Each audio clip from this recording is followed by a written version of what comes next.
All right, we're here with Steve from Phantasation Miniatures, who's going to be talking about his Rusted Heroes game and miniatures line. Okay, so we're going to be giving a quick demo and overview of the Rusted Heroes miniature game, and it's a D10 system. And what we do here to start the game off is both players would roll a D10. High-Inish goes first, and that particular player would activate one model, such as Duke Rathor, and each character has up to 2 actions. You can use those actions to do different things, such as multiple attacks, so you can do up to 2 attacks, or you can do standard movement and an attack once you've become base to base with another model. You have different abilities that you can spend your actions on. So we'll go ahead and do a quick little run through, and if you want to roll initiative, Zach, we'll go ahead and do a quick round. Okay, Zach won, so Zach's going to activate his first character. Okay. So just choose a character. Well, let's pick the big guy. Okay, Duke Rathor. Okay. So you can go ahead and spend 1 action to move forward. You get into base to base. He has the ability to shield bash, so he can do 1 standard attack, and then he can spend his defense die, which is right here, to do a shield bash, because he has a special ability called shield bash. If he spends that defense die to do a shield bash, he cannot use it to defend himself on incoming attacks later this turn. So we'll go ahead and do a standard attack and a shield bash, and you'll roll the red for the sword and the black for the shield bash. Okay, so 10 is going to hit him, and a 4 is going to miss. And the way you know that is you look at the character's base armor, and then he gets a shield bonus, which is the SB. So that's his total armor versus attacks coming in at him.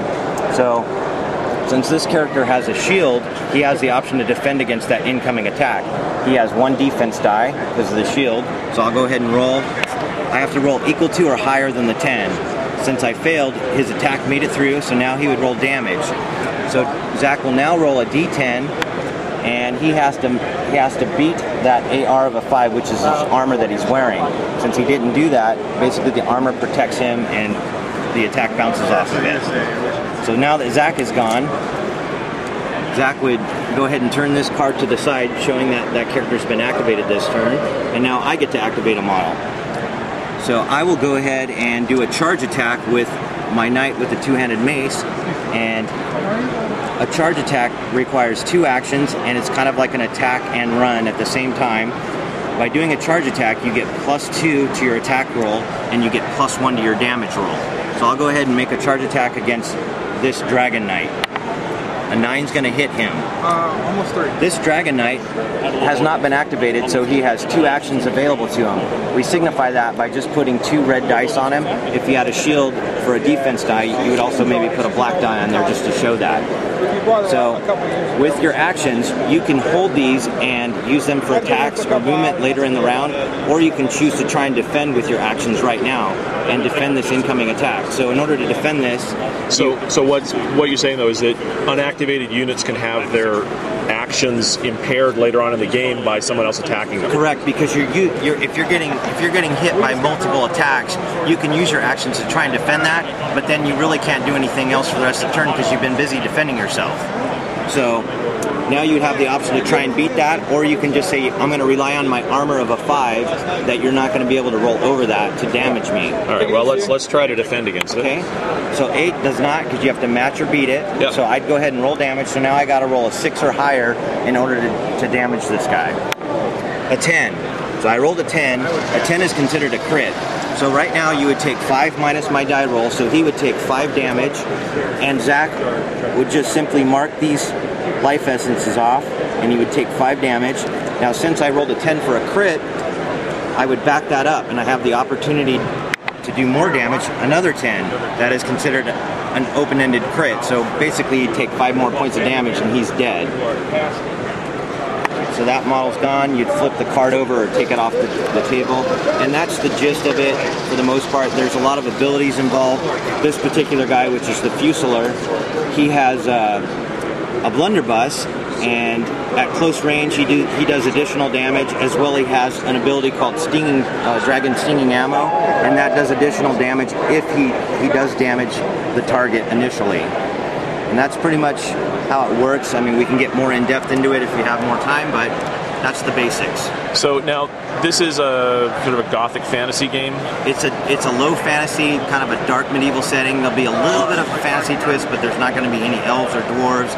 It's just going to be a lot of dark, knights in armor, and you're going to have your Norse invaders, stuff like that. There's going to be a 5th faction coming out called the Ancients, and that's going to involve like mythological creatures such as large cyclopses and Medusas and stuff like that. Things that have to do with mythology, so it'll kind of fit into this better. You're not going to see any, like I said, elves or dwarves or orcs or skeletons really. So is there magic in the game? There is going to be some sort of a magic in the game, but it's not going to be traditional magic. It's going to be kind of like witchcraft and stuff like that. Sort of a Conan the Barbarian kind of... Exactly, kind of Conan the Barbarian, kind of like Excalibur, where, they can, weave a mist and they can ride through to, avoid the enemy. But no fireballs. But no fireballs or lightning bolts or anything like that. Okay. So now I noticed that the cards all have a point cost on them. Yes, they do have a point value, and the 3 core box sets, which are the Knights of the Rose, the Dragon Knights, and the Norse Invaders, all balance out as far as cost per box set, as well as abilities and armor and health. So all 3 are very well balanced, and they all specialize in things. Your Knights of the Rose are going to specialize in defense and healing, and they're heavily armored, of course. The Dragon Knights are more offensive with a lot of armor. The Norse Invaders are damage oriented with a lot of health. So they all have something to offer anybody that might be interested in this sort of tabletop game. Are there like starter rules available right now? There are quick start rules, which I'll grab one real quick. Each box set comes with the starter rules, and they basically unfold, and you've got your character card definitions there, and then you have the quick start rules on the inside. And this will get you going, and each box set contains 5 core faction miniatures and 1 mercenary that's unique to each group. The Dragon Knights, for example, come with the Assassin. The Knights of the Rose come with the Monk, and then the Norse Invaders come with the Thief. And they all come with their character cards, so you're pretty much set to play, other than buying sleeves and if you have D10s, which most gamers do. And a game for a 2-player game, we can play this game once Zach knew the rules completely. We can play a whole game within probably 30 to 40 minutes with just the starter forces that we have right here on the table. Excellent, and those starters are available for sale on your Rusted Heroes website? Yeah, they're not through the Rusted Heroes website. We're selling everything through Fanization.com. Okay. So everything is available right now.